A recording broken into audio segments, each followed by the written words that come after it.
অত্যাচার করতে করতে এই সরকার এমন জায়গায় চলে গেছে, কেন্দ্রের সরকার।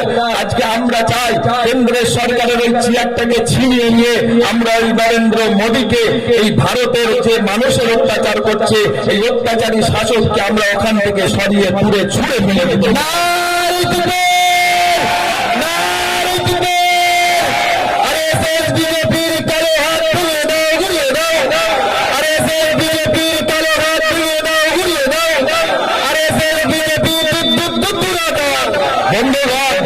আজকে আমি আপনাদের তাই বলি, আমাদের গণতান্ত্রিক পদ্ধতির এই লড়াই, আজকে আমাদের কর্মসূচি অনেক লম্বা ছিল, বহু মানুষ রাস্তায় আছে।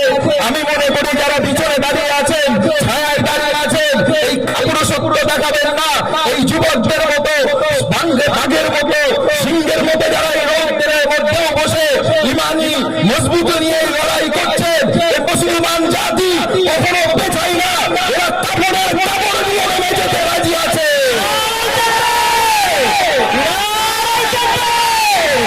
সংবিধান বাঁচাও, মোদি হটাও, সংবিধান বাঁচাও, মোদি হটাও।